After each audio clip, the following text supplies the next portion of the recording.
On ne peut pas faire un cours sur la respiration et les poumons sans parler du cœur. Le cœur et les poumons forment un bloc indissociable au sein de la cage thoracique. Votre respiration est un mouvement qui amène l'oxygène atmosphérique jusqu'aux poumons qui assurent l'interface entre l'air et le sang. Et puis, il faut la pression que génère le cœur pour transporter cet oxygène jusqu'aux cellules de l'organisme.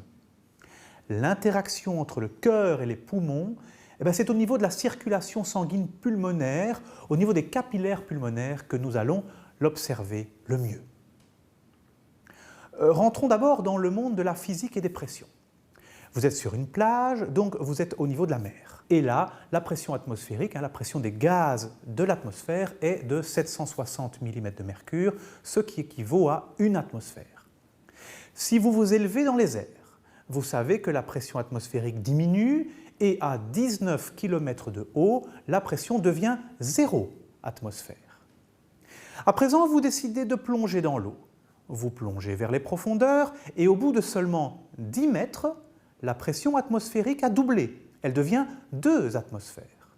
Donc, la même variation de pression nécessite 19 km dans l'air et seulement 10 mètres dans l'eau. Et oui, les pressions qu'exercent les molécules ne sont pas les mêmes en milieu gazeux et en milieu liquidien. À présent, vous êtes remonté de votre plongée sous-marine et pour voir si vous êtes en bonne forme, le médecin va mesurer votre tension artérielle. La tension artérielle, c'est la force qui s'exerce sur les parois de vos grosses artères du bras, force générée par le cœur qui pompe. Et le médecin vous dit « Bravo, vous avez une tension artérielle à 12,8 ». 12,8, cela signifie en fait 120 et 80 mm de pression. Alors 120, c'est la pression générée par le cœur quand il se contracte, c'est la systole, et 80, c'est la pression quand le cœur se relâche en diastole. On va dire que la pression artérielle moyenne est de 100 mm de mercure. Il y a deux choses à bien comprendre. D'abord, c'est que cette pression de 100 mm de mercure, cela signifie 100 mm de mercure en plus de la pression atmosphérique qui est de 760 et donc officiellement la pression atteinte dans les artères de votre bras est de 860 mm de mercure. Ensuite, c'est une pression dans un milieu liquidien.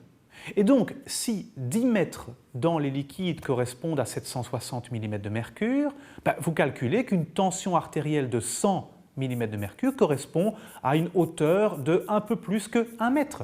Et bien c'est parfait pour envoyer le sang jusqu'au cerveau. Vous vous rappelez de l'anatomie du cœur et des poumons. Le cœur contient 4 chambres, l'oreillette droite reçoit le sang veineux qui vient de tout l'organisme, ce sang passe dans le ventricule droit qui l'éjecte par l'artère pulmonaire pour être oxygéné grâce aux poumons. Puis le sang oxygéné revient au cœur par l'oreillette gauche, se déverse dans le ventricule gauche qui est la véritable pompe du cœur qui l'éjecte avec une tension artérielle de 12,8. Allons voir ce qui se passe au niveau de la circulation pulmonaire, des petits capillaires pulmonaires.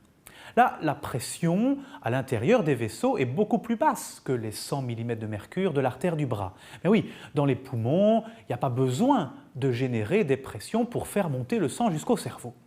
Et donc la pression moyenne dans les capillaires pulmonaires, on va l'évaluer à 15 mm de mercure, un chiffre qui en pratique est impossible à mesurer avec un appareil.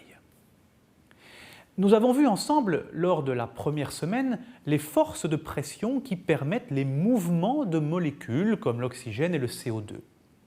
Il est temps de voir ensemble les forces qui permettent les mouvements de l'eau entre deux parois. Dessinons une alvéole pulmonaire bordée par un capillaire pulmonaire et vous savez déjà que la pression à l'intérieur de ce capillaire est d'environ 15 mm de mercure. Ça, c'est la pression hydrostatique.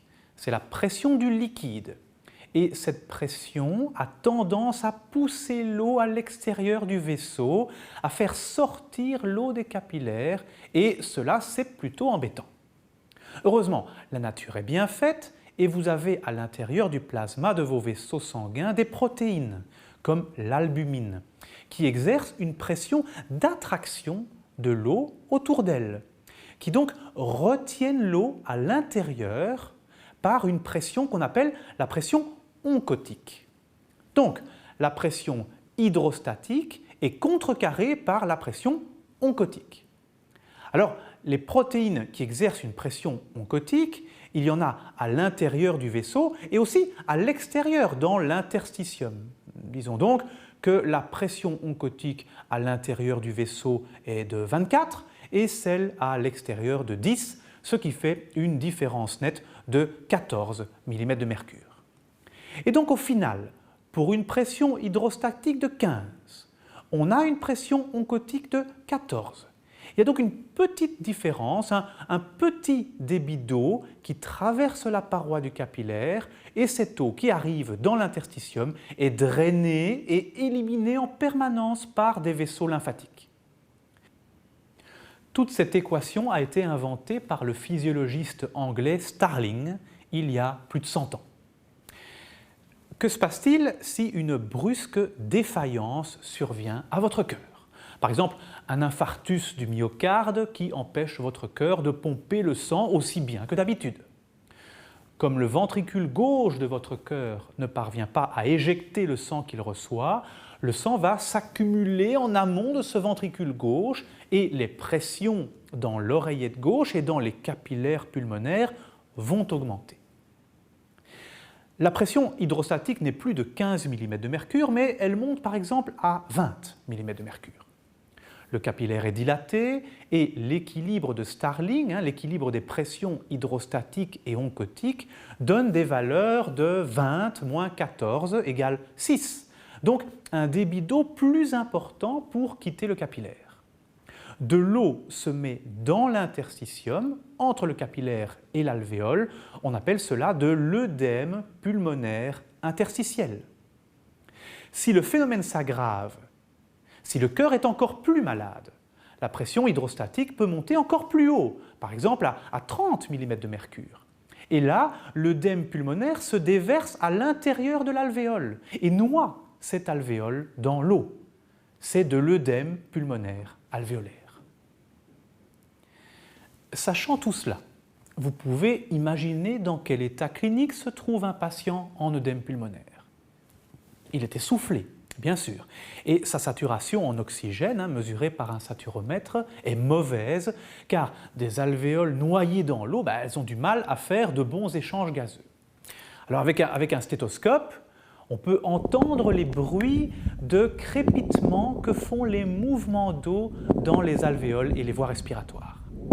Le patient en œdème pulmonaire va bien sûr recevoir un traitement à base d'oxygène et de médicaments pour soutenir et aider son cœur malade. Mais comme je vous le disais, la nature est bien faite. Et il existe un mécanisme spontané de compensation de cette fameuse équation de Starling. Regardez, quand votre œdème pulmonaire s'aggrave et que l'eau arrive dans l'interstitium, la pression liquidienne de cet interstitium, qui est une pression hydrostatique, va augmenter. Et donc, la différence de pression hydrostatique de part et d'autre du capillaire, qui était 30 moins 0 au départ, devient à présent 30 moins 8, par exemple, c'est-à-dire une force de 22 mm de mercure. De même, plus l'œdème s'aggrave, plus les protéines de l'interstitium vont être diluées dans de l'eau et donc leur pression oncotique va diminuer. On passe de 24 moins 10, à 14 donc, à 24 moins 8 par exemple. Et donc au final, l'équation de Starling, qui donnait une force de 16 mm de mercure, devient 22 moins 16 égale 6 mm de mercure. Bon, ça ne guérit pas tout, mais cela freine le processus. Il y a une caractéristique clinique qui concerne le patient en œdème pulmonaire. On dit que sa respiration est en orthopnée. Alors écoutez le professeur Christophe Beaulois, qui est cardiologue. L'orthopnée est un des symptômes caractéristiques de l'insuffisance cardiaque et particulièrement de l'insuffisance cardiaque aiguë. Elle est caractérisée par une impossibilité pour le patient de se mettre en position couchée ou autrement dit une nécessité de se mettre en position assise afin d'améliorer ses symptômes de difficultés respiratoires. Ça s'explique assez facilement sur le plan physiopathologique. Comme vous le savez, Les symptômes de dyspnée liés à l'insuffisance cardiaque sont liés à de l'œdème pulmonaire, qui est lié à une augmentation des pressions hydrostatiques. Et la différence entre la position couchée et la position assise, c'est justement un changement des pressions. Lorsqu'on passe en position assise, il y a une différence de pression entre le sommet et la base du poumon, avec une diminution de la pression au niveau du sommet pulmonaire. Et cette diminution de cette pression au niveau du sommet pulmonaire, cette pression hydrostatique, va entraîner une diminution de l'œdème pulmonaire et donc par conséquent une meilleure ventilation de cette zone qui va améliorer les symptômes de dyspnée du patient.